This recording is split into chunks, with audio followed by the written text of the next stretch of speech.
नमस्कार, आप देख रहे हैं प्रदेश का सबसे भरोसेमंद news channel India news Uttar Pradesh Uttarakhand. मैं हूं आपके साथ पराग गुप्ता। इस खास पेशकश में बात करेंगे बढ़ते साइबर क्राइम पर लगाम का क्या है एक्शन प्लान। तो बने रहिए, अगले 30 मिनट तक मेरे साथ बने रहिए।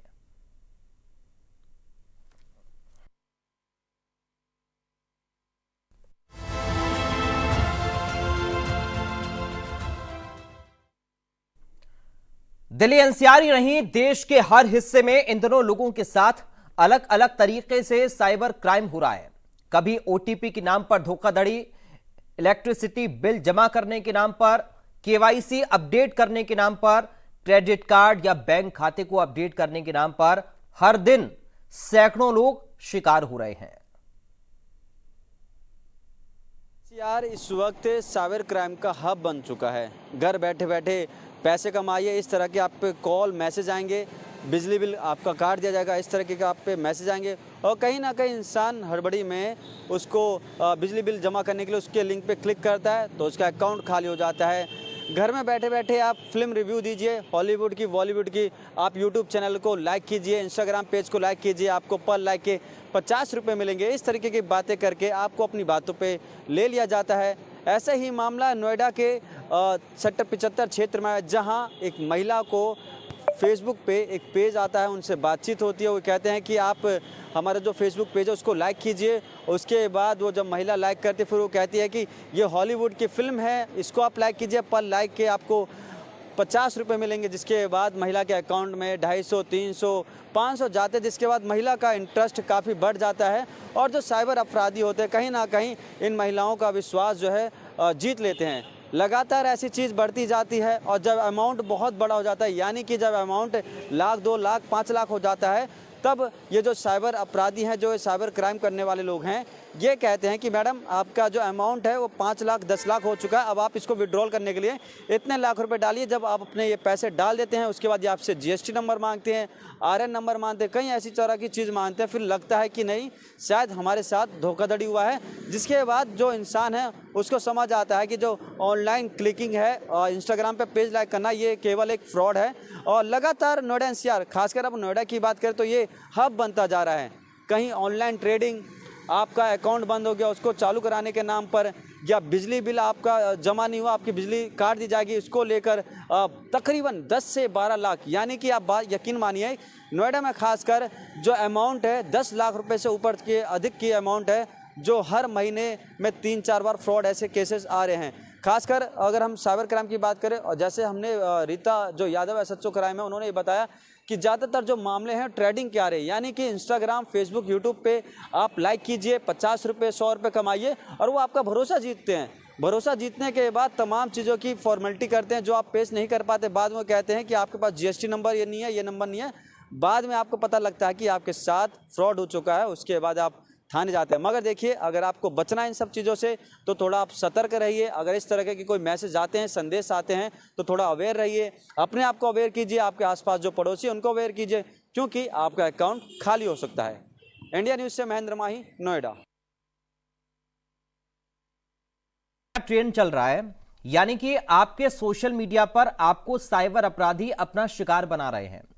दरअसल नोएडा के रहने वाले एक युवक को व्हाट्सएप पर एक अनजान नंबर से मैसेज आता है कि आपका लोन अप्रूव्ड हो चुका है। इस लिंक को ओपन करके चेक कर लीजिए कि कितना लोन अमाउंट आपके खाते में गया है। जैसे ही वो लिंक पर क्लिक करता है, उसकी सारी जानकारी दूसरे व्यक्ति के पास चली जाती है। जैसे ही कॉन्टैक्ट, फोटो, तमाम निजी चीजें उस साइबर अपराधी पर पहुंच जाती हैं। फिर कुछ देर बाद एक अनजान लड़की का मैसेज आता है, आपका लोन अप्रूव्ड हो गया है, और ऐसी बात करते करते वो आपको अपने बातों में उलझा देती है। फिर बातचीत और उसके बाद न्यूड वीडियो कॉल करना शुरू कर देती है। इस बीच आपकी वो फोटो ले लेती है और कुछ देर बाद आपको उस फोटो को भेजा जाता है और पैसे की डिमांड की जाती है। अगर आप पैसा देने में आनाकानी करने लगते हैं तो फिर आपकी एडिट करके फोटो आपके करीबियों को भेजने की धमकी भी देते हैं और उनके पास आपकी फोटो और नंबर दोनों उपलब्ध होते हैं। नोएडा में इंडिया न्यूज संवाददाता महेंद्र माही ने एक ऐसे ही साइबर अपराधी की पोल खोली है। देखिए रिपोर्ट। चाहिए। अरे मैं कह रहा हूँ मैं आपके अकाउंट में कितने पैसे डाल दूँ? मेरे अकाउंट में नहीं, 3,000 आपका लोन अमाउंट है। मेरा प्राइम लोन का यूपीआई डाल रहा, तुम ऐसे करके आपका लोन, तुम्हारा लोन क्लोज कर दीजिए। अच्छा तो आप ठीक है, यूपीआई आईडी आप मुझे भेज रहे हैं ना? यूपीआई मेरा भेज रहा हूँ, ऐसे 3,000 करके मेरे पास पेमेंट का स्टेटमेंट। देखिए किस तरीके से ये जैसे वीडियो न्यूड कॉल होती है उसी तरह से दोबारा एक लिंक आपको भेजते हैं, और जैसे आप लिंक ओपन करते हैं या आपको फर्जी फोटो, गंदी फोटो भेजते हैं। इससे मेरी बात है। हाँ ये तो आपका एड्रेस क्या है? एड्रेस नहीं है, यूपीआई आईडी से तुम पेमेंट करेगा नहीं करेगा बोल। अच्छा अगर मैं यूपीआई आईडी से पेमेंट नहीं करूंगा तो आप क्या करोगे? अरे जूती, तुम लोन लिया है ना? आप मुझसे कैसे बात कर रहे हैं? आप तमीज से बात करिए। आपको पता है मैं अभी थाने में बैठ तभी से मेरा सुबह में बात कर दिया, ठीक है? तुम नहीं रिस्पॉन्स कर दिया, तुम अभी तक तुम नहीं पेमेंट कर दिया तो मेरा बार शेयर करूंगा। अच्छा जो आप ये गंदी गंदी फोटो भेज रहे हो एडिट करके, या ऐसा क्यों कर रहे हो आप? तुम पेमेंट कर, मेरा पूरा में डिलीट करके पूरा कंटेंट लिख से पास स्टोरी मैसेज डाल रहा हो, पक्का? अच्छा पेमेंट करने के बाद आप फोटो डिलीट कर दोगे ना सारी? तुम पेमेंट करके नेक्स्ट मिनट में पूरा में डिलीट कर रहा हो। देखिए किस तरीके से मुझसे ये कह रहे हैं कि पेमेंट कर दे और अपनी ये सारी मतलब जो मेरी फ़ोटो एडिट की है इसको ही डिलीट करेंगे, और ये श्रीलंका का नंबर बता रहा है। और ऐसे ना जाने कितने लाखों लोग हर दिन मतलब ये लोगों को मूर्ख बनाते होंगे और ऐसे अपने जाल में फंसाते हैं। दरअसल हुआ ये कि मैंने व्हाट्सअप ऑन किया, रात में मेरे पास एक लिंक आया। लिंक पे जैसे ही मैंने क्लिक किया मेरे पे ऑटोमेटिक मैसेज आता है कि आपका जो लोन अमाउंट है वो 3,000 रुपये है और उसको आप पे कीजिए। और जब मैंने मना कर दिया कि मेरी तरफ से कोई लोन नहीं गया, उसके बाद लगातार मेरे पास वीडियो कॉल आई और उसमें लड़की थी। मैंने जब उसकी वीडियो कॉल उठाई तो मैंने देखा वो पहले से ही न्यूड थी। सुबह के वक्त दोबारा ये मुझे बैक टू बैक कहीं फ़ोन करने लग गए, और फिर जब मैंने देखा थोड़ी देर बाद तो मेरी फ़ोटो, मेरे दोस्तों की फ़ोटो फेसबुक के जरिए उठा के मुझे भेजने लगे और ब्लैकमेल करने लगे। अगर आपके साथ ऐसा कुछ होता है तो देखिए सबसे पहले आपको डरना बिल्कुल नहीं है। अगर आप डरेंगे, आप इनको 1 रुपये भी देंगे तो इनका हौसला और बढ़ जाएगा और आपको लूटने की कोशिश करेंगे, आपको ब्लैकमेल करने की कोशिश करेंगे। आपको ये कहेंगे कि ये फ़ोटो जो अश्लील फ़ोटो है आपकी एडिट करके लगा दे। वहीं इंडिया न्यूज संवाददाता महेंद्र माही ने साइबर क्राइम से पीड़ित शख्स से बातचीत की, उसकी आप बीती सुनिए। पहले तो मेरे फेसबुक पे एक लेडीज ने मेरे को फ्रेंड रिक्वेस्ट भेजा, मैंने रिसीव किया। उसके बाद हमारे दोस्ती किया, उसने अपना फिर वीडियो बनाया, फिर जो है हमारा उसको ब्लैकमेल किया। पहले बोला हमें 5100 रुपये दो नहीं तो आपका वीडियो वायरल कर देंगे। उसके बाद जो है हमने पुलिस थाने पे गया तो पुलिस थाने से उसको वीडियो कॉल करवाया मैं, तो थाने वालों ने उसको हड़काया, बहुत गाली वाली दिया, तो कुछ तो बात नहीं। लेकिन फिर 2-3 दिन बाद जो है आज हमारे पास फ़ोन आया तो बोला गया कि जो है हम साइबर क्राइम ब्रांच से बोल रहे हैं और आपने ऐसे किया है, किसी लड़की ने आपको कंप्लेंट किया है, तो आपको जो है फटाफट इस यूट्यूब को रोकने के लिए, नहीं तो यूट्यूब वायरल हो जाएगा, आपको यूट्यूब वाले से बात करना पड़ेगा। तो यूट्यूब वाले को उन्होंने नंबर दिया, तो यूट्यूब वाले ने नंबर देने के लिए बोला कि आपके पास 80% लोड हो गई है, 20 मिनट बाकी है, 10 मिनट बाकी, ऐसे करके आप जल्दी पैसे भेज दो, इतने फीस लगेगी आपकी और आपका यूट्यूब रोक दूँगा मैं। तो फिर हमने जल्दी में 17,000 रुपये उनको दे दिया। 17,000 दे करके उसके बाद वो जो है जिसने बोला था क्राइम ब्रांच को, उसको मैंने व्हाट्सएप किया। फिर उसने क्या किया, वो बोला कि आपकी फ़ाइल रोक दी गई है, आपको कुछ नहीं होगा, बस यहाँ की जो साइबर क्राइम की फ़ीस होती है वो आपको जमा करना पड़ेगा। तो फिर बोला गया मेरे से आप 31,000 रुपये आपको साइबर क्राइम की फ़ीस जमा करनी पड़ेगी। तो फिर मेरे को डाउट होने लगा कि साइबर क्राइम वाले पहले बात तो पैसे नहीं मांगेंगे, मेरे को डाउट होने लगा। तो इसके चक्कर फिर हमने साइबर क्राइम ब्रांच नोएडा में आया, सेक्टर 31 में आया मैं, 36 में पड़ता है, जो 31 में पड़ता है, आया मैं। तो वहाँ संपर्क किया तो फिर जो उन्होंने बोला ऐसा कुछ नहीं है, और उन्होंने खुद उसको गाली वगैरह दिया, हमने भी गाली दिया। फिर अभी तो यही चल रहा है। लोगों से आप क्या कहना चाहेंगे? लोगों से ही कहना चाहते हैं ऐसी तो हरकत तो होनी नहीं चाहिए। अगर कोई ऐसा रिक्वेस्ट करता है, अपने आप खुद ऐसा करता है, तो इसको संभल जाना चाहिए अपने। तो आपने सुना कि पीड़ित ने कैसे अपनी आपबीती बताई है। ब्लैकमेल किया गया, पैसों की डिमांड की जाती है और ये पूरा फ्रॉड पहले से तैयार करके रखा जाता है कि कैसे बात करनी है किसी भी व्यक्ति से, कैसे उसको लूटना है।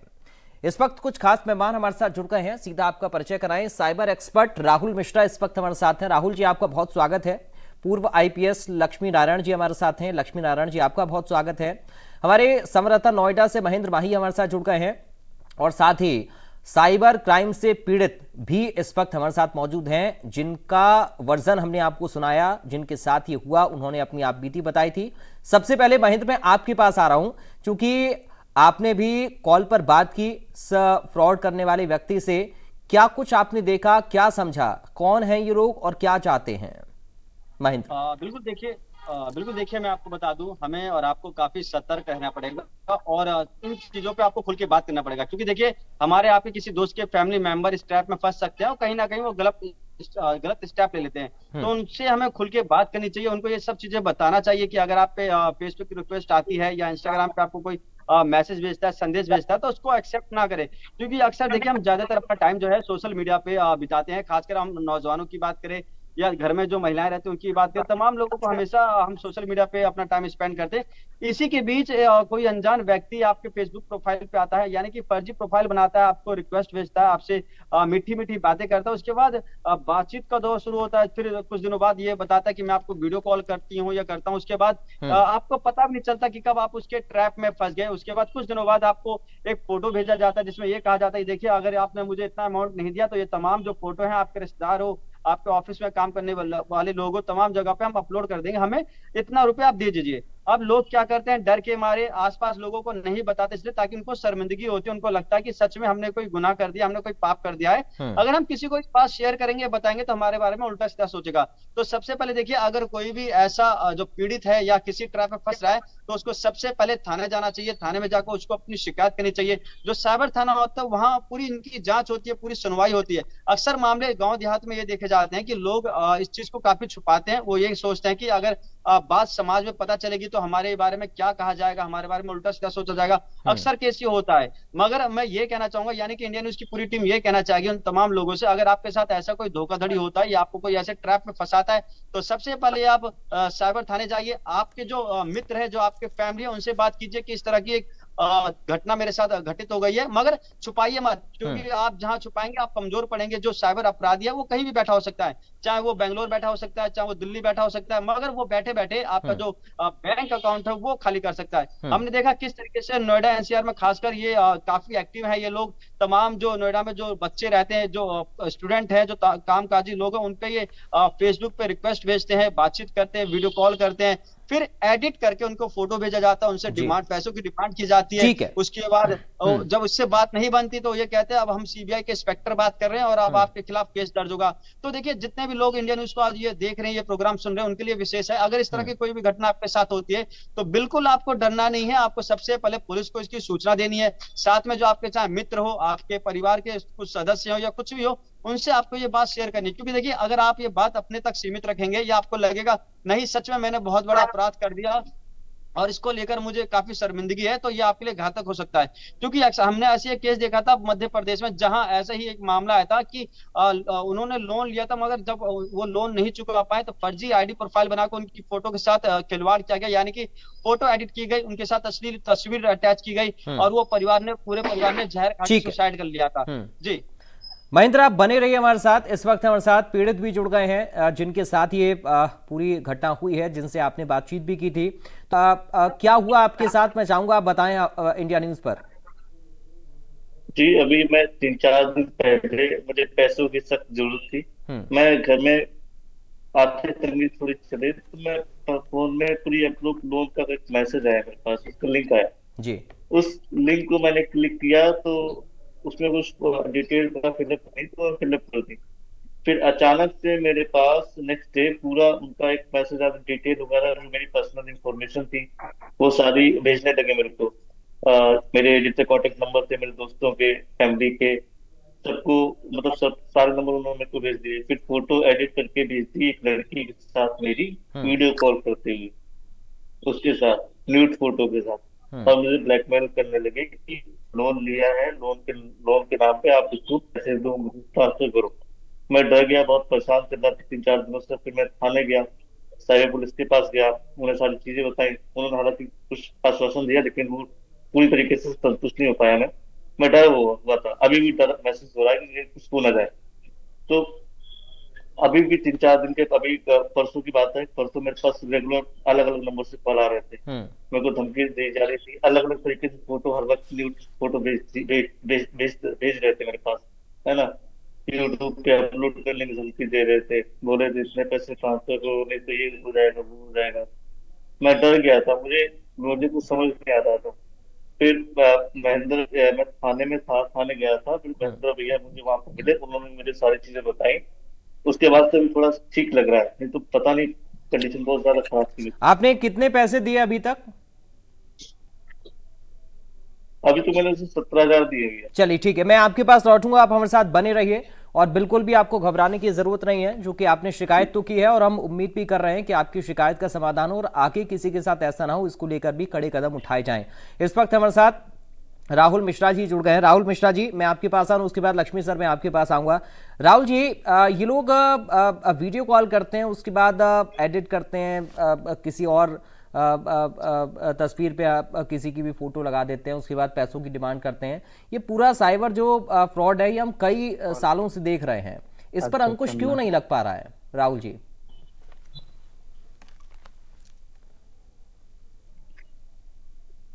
राहुल मिश्रा जी, आपको मेरी आवाज मिल रही है? सबसे जी, पहले बोलिए, तो बोलिए, मैं जी जी मैं आपकी बात सुन पा रहा हूँ। मैं सबसे पहले इसका मॉडस ऑपरेंडी थोड़ा सा और क्लियर करना चाहूंगा कि जो दो साइबर अपराध बेसिकली अभी आपने चर्चा किया, एक लोन एप्लीकेशन, दूसरा माही जी ने बहुत अच्छे से समझाया। पहले वाले के बारे में मैं बताना चाहूंगा कि सबसे पहले कुछ बातों का ध्यान लोगों को रखना चाहिए। जैसे लोनिंग एप्लीकेशंस तमाम ऐसी हैं जो आपको 2,000, 3,000, 5,000 रुपयों का लोन दे रही होंगी। तो ऐसी किसी भी एप्लीकेशन पे विश्वास ना करें।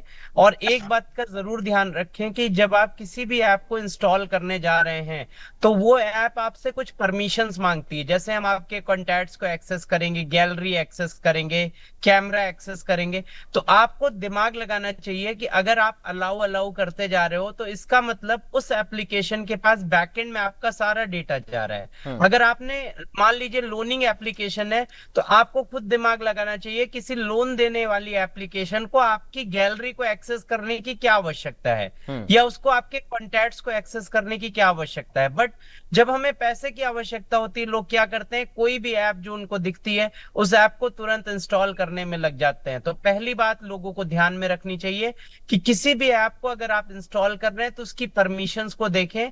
अगर कोई ऐप आपसे कह रही कि हम आपकी गैलरी को एक्सेस करेंगे तो आप ये समझ लीजिए जितनी फोटोज आपके गैलरी में रखी हुई हैं वो फोटोज सिर्फ आपकी नहीं हुई, वो फोटोज उन सभी एप्लीकेशंस के पास भी जा रही हैं जिन्होंने आपकी गैलरी को एक्सेस किया है। और फ्रॉडस्टर्स यहीं से खुराफात शुरू करते हैं, आपकी गैलरी को एक्सेस करते हैं, फिर उन इमेजेस को मॉडिफाई कर देते हैं। बहुत सारे मॉर्फिंग टूल्स आते हैं, एआई बेस्ड मॉर्फिंग टूल्स आते हैं जिनसे किसी नॉर्मल इमेज को एक न्यूड इमेज में कन्वर्ट किया जा सकता है।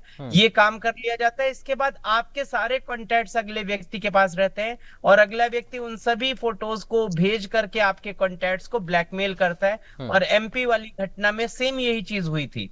इस वजह से मैं लोगों को अवेयर करना चाहूंगा कि सबसे पहले कोई ऐप जो 2,000, 4,000, 5,000 का लोन दे रही है, ऐसी ऐप पे विश्वास बिल्कुल भी ना करें, क्योंकि कोई भी ऑथेंटिक ऐप होगी वो 1,000, 2,000 या 5,000 के लोन जनरली डिस्ट्रीब्यूट नहीं कर रही होगी। जितनी भी बैंक्स हैं या एनबीएफसी हैं, नॉन बैंकिंग फाइनेंशियल कॉर्पोरेशंस, वहीं से लोन लें जो ट्रस्टेड हैं, जो आरबीआई की वेबसाइट पे जो ऑथेंटिक सोर्सेज हैं लोन डिस्ट्रीब्यूट करने के, और उन्हीं से लोन लेना चाहिए। पहली बात मैं ये बताना चाहूंगा। दूसरा पॉइंट, जो अभी केस माही जी ने बताया या जो पीड़ित बता रहे थे, तो उसमें कुछ बातों का ध्यान रखना चाहिए। सबसे पहले कोई अगर मान लीजिए किसी ने आपका न्यूड वीडियो बना दिया जो कि किसी भी एआई बेस्ड टूल से बन सकता है, मैं जनरल पब्लिक को भी ये बताना चाहूंगा कि मान लीजिए आपके किसी रिलेटिव का ऐसा कोई वीडियो आपको दिख रहा है तो जरूरी नहीं कि वो ओरिजिनल हो, उस पर विश्वास मत करिए। तमाम ऐसे टूल हैं जिनसे फेक वीडियो बनाया जा सकता है और हो सकता है आपके परिवार का कोई व्यक्ति संकोच में आपको ना बता रहा हूं, बट जी। इसका ध्यान रखने की जरूरत है। रही बात ऐसे अपराध क्यों नहीं कंट्रोल हो पा रहे हैं, इसका सबसे बड़ा रीजन है साइबर अवेयरनेस। सबसे बड़ा जो टूल है किसी भी साइबर अपराध को रोकने के लिए वो है अवेयरनेस। जितना लोग अवेयर रहेंगे उतना ही ज्यादा इस तरह के साइबर अपराधों को रोका जाना पॉसिबल हो पाएगा। दूसरी चीज है लैक ऑफ पुलिस फोर्स। जितना हमारे पास जनरल पुलिस है उतना हमारे पास साइबर पुलिस अवेलेबल नहीं है। इस वजह से भी इतने ज्यादा बल्क में केसेस आ रहे हैं कि नॉर्मली जो पुलिस फोर्स करेंटली है हमारे यूपी में, उसके लिए इतने सारे केसेस को लगातार वर्कआउट करना इट इज वेरी टफ। जैसे आप देख सकते हैं जनरल पब्लिक में से 1% लोग ही ऐसे होते हैं जो अपराधी होते हैं। उन 1% अपराधियों को कंट्रोल करने के लिए कितना बड़ा पुलिस फोर्स का सिस्टम बनाया गया है। इसी तरह अगर 100 मोबाइल यूजर है, 100 में से एक यूजर अगर आप सोचिए कि मिस्चीवियस एक्टिविटी कर रहा होगा या साइबर क्राइम कर रहा होगा, तो क्या उस रेशियो में हमारे पास पुलिस फोर्स है? This is the major thing, जिस वजह से ऐसे क्राइम्स को टाइमली इन्वेस्टिगेट कर पाना एक चैलेंज है आज के समय में। ठीक है राहुल जी, आपने बड़ी महत्वपूर्ण बातें कही हैं। लक्ष्मी नारायण जी, कई सारे ऐसे केसेस हम आए दिन देखते हैं, कैसे इन केसेस को आप देख पा रहे हैं सर? हाँ देखिए, जैसा राहुल जी भी कह रहे थे, एक तो सबसे बड़ा awareness is very important. Awareness अगर आपकी होगी तो आप किसी भी ट्रैप में नहीं फंसेंगे। दूसरा ये है कि आप अपने लालच को छोड़िए जी, चाहे वो लड़की का लालच हो चाहे पैसे का लालच। जब तक आप लालच में फंसेंगे तो ये सारी चीजें होती रहेंगी, क्योंकि लालच के माध्यम से ही आपको फंसाया जाता है। तो आप ये विश्वास रखिए कि मुफ्त में कुछ नहीं मिलता है। इस संसार में सबको ही जानकारी होनी चाहिए कि मुफ्त में कुछ नहीं मिलता है। Everything is to be priced, सबका प्राइस लगेगा। तो अगर आप इस तरह के काम करते हैं कि कोई बड़ी सुंदर लड़की आप पे अट्रैक्ट हो रही है, तो आपकी ये बेवकूफी है। कोई अट्रैक्ट नहीं हो रही है, ये सब पैसा लेने का धंधा है। तो इस सब चीजों पे जब तक आप ध्यान नहीं रखेंगे, अवेयर नहीं रहेंगे, अब गूगल की सेटिंग्स में जाइए, उसमें आप परमिशंस वाले कॉलम्स में जाइए और देखिए कहाँ कहाँ आपने परमिशन दे रखी, सबको हटा दीजिए। मैं ये सबके लिए कह रहा हूं, ये जो परमिशंस वाले प्रकरण है, इसमें हो सकता है आपने पहले कुछ इंस्टॉल किए हो, परमिशन ग्रांट कर दी हो और अभी तक आप ट्रैप में नहीं आए होंगे, लेकिन इसलिए अभी जरूरी है कि आप अभी अब ट्रैप में ना आए फर्दर, तो आप सारी परमिशंस जो परमिशंस हैं उनको आप हटा दीजिए। क्या जरूरत है गूगल को ये जानने की कि हमारी गैलरी में कितनी फोटो हैं, बिल्कुल हमारे कॉन्टेक्ट क्या हैं, या किसी भी चीज को, किसी भी गेमिंग एप्लीकेशन है उसको जानने की क्या जरूरत है कि हमारी फोटोज कैसी हैं या हमारा कॉन्टैक्ट्स क्या है या हमारे बैंक अकाउंट्स की डिटेल्स क्या हैं। तो ये सारी परमिशंस जो है वो बहुत सारी मिल जाएंगी आपको लिखी हुई। तो गूगल के आप सेटिंग्स में जाइए, वहां पे परमिशंस वाले कॉलम पे जाइए और उन सबको आप जो है ब्लॉक करिए, हटाइए। कोई जरूरत नहीं परमिशन देने की। तो बी वेरी केयरफुल, सबको केयरफुल रहने की जरूरत है और लालच से दूर रहेंगे तो कभी सब समस्याएं नहीं आएंगी। थोड़ा अवेयर रहिए कि कोई मुफ्त में कुछ नहीं देता है। मतलब ये बात बहुत सिंपल सी है, लेकिन यही बात समझ में नहीं आती लोगों को। बिल्कुल। एक बार महेंद्र के पास हम फिर से चलते। महेंद्र, अभी जो ताजा केस आपने देखा और आप उसको लगातार फॉलो भी कर रहे हैं, तो क्या अभी जो साइबर पुलिस से जुड़े अधिकारी हैं वो कह रहे हैं कि कोई समाधान हो पाएगा या पकड़ पाए हैं इस बात को कि किसने किया फ्रॉड या किसने पैसे हटे हैं, कहां पर किस अकाउंट में पैसा गया है? ऐसी कोई चीजें अभी तक सामने आई हैं क्या महेंद्र? बिल्कुल। देखिए, हमारे जो दो स्पेशल गेस्ट उन्होंने बहुत सही बात कही है कि जो साइबर क्राइम की अगर संख्या की बात करें तो सच में अगर पुलिस के मुताबिक बहुत ज्यादा कम है। पूरे गाजियाबाद, मेरठ और नोएडा को मिलाकर एक साइबर थाना। आप सोचिए, यहाँ हर दिन एक दो केस रजिस्टर्ड होते हैं। वो केस रजिस्टर्ड होते हैं जो पढ़े लिखे होते हैं, और ऐसा ना जाने कितने सैकड़ों केस होंगे जो वहां तक नहीं पहुंच पाते होंगे। तो साइबर जो थाना उस पर काफी बोझ तो है, चाहे हम उत्तर प्रदेश की बात करें, मध्य प्रदेश की बात करें या तमाम राज्यों की बात करें। हमें सबसे पहले यहाँ काम करना पड़ेगा। दूसरी बात, बिल्कुल पहले बिल्कुल हम महेंद्र, हम ये कह सकते हैं कि सबसे पहले अवेयरनेस बहुत जरूरी है, जैसा कि लक्ष्मी सर भी कह रहे थे, राहुल मिश्रा जी ने भी कहा, और साथ ही कुछ और हमें बदलाव करने होंगे या कुछ और विस्तार करना होगा अपनी टीम को लेकर भी, और कैसे हम इन फ्रॉडर को पकड़ सकते हैं इसको लेकर भी। बहुत शुक्रिया। और हम चलते चलते जिनके साथ ये हुआ, आपसे भी सर कहना चाहेंगे कि आप बिल्कुल भी घबराइए मत। महेंद्र माही का कॉन्टैक्ट नंबर आपके पास है। अगर किसी भी तरह की कोई परेशानी आपको होती है तो आप महेंद्र से संपर्क कर सकते हैं और हम इस केस को फॉलो भी करेंगे और कोशिश करेंगे कि आपको पूरा न्याय मिले, आपके पैसे वापस हों और साथ ही आगे से इस तरह की कोई चीजें किसी के साथ ना हो। हम इस बात की उम्मीद प्रशासन से भी करते हैं। बहुत शुक्रिया आप चारों लोगों का हमारे साथ जुड़ने के लिए इस खास प्रोग्राम में। फिलहाल दीजिए इजाजत, नमस्कार।